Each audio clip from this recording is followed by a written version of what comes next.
Ola, nós somos Sara e Vanessa e benvidas e benvidos a Galicia Fondal, o podcast onde a memoria fala e Galicia respira nas palabras.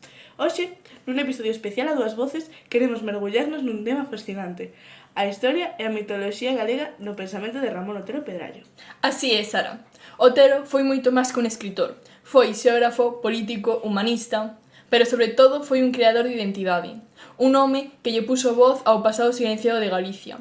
Foi quen verde as raíces do país nunha forza viva, non só nunha lembranza. E fixo algo increíble, mesturar historia con mito. Para él, Galicia non era só unha terra con pasado, senón unha nación espiritual chea de voces antigas que aínda nos falan hoxe. Cada pedra, cada nome de lugar, cada costume é parte dun tecido simbólico que conta unha historia colectiva.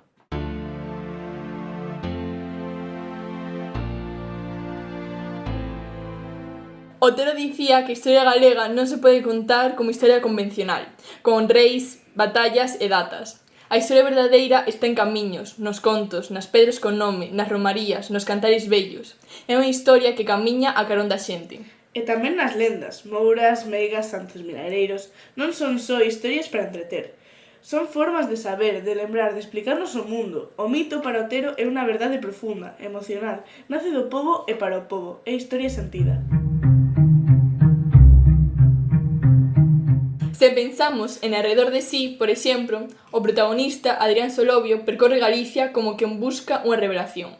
É unha viaxe iniciática, e o que atopa non está en París nin en Berlín, senón na súa propia terra, nos símbolos, nos vellos que contan, nos silencios dos bosques. Exactamente, Galicia para Otero é unha patria simbólica, non só un territorio, senón unha alma colectiva que se transmite a través do tempo, como un río que nunca seca.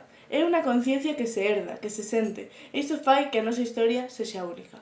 E atención a isto, Otero non quería que Galicia imitase outros modelos culturais. El cría na forza do noso, do autóctono. Por iso mestura historia e mito, ciencia e maxia, razón e emoción.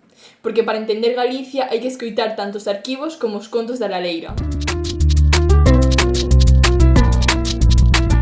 E por iso, Otero non falaba dun pasado morto, senón dun pasado que vive, que está connosco cando falamos, cando camiñamos por un monte ou escutamos unha lalá nunha aldea pequena. Cada tradición é unha fenda pola que entra a luz da nosa memoria. Un pasado que non é só nostalgia, senón resistencia, identidade, verdade. E iso segue sendo unha lección hoxe, lembrar e tamén existir. É resistir ao esquecemento, e afirmamos como pobo, como cultura, como espírito.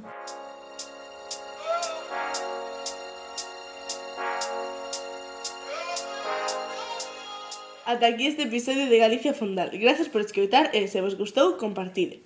Hai moitas máis historias que contar, moitos máis camiños para andar. E moitas voces antigas que recuperar, porque como dicía Otero, Galicia non morre, Galicia lembra.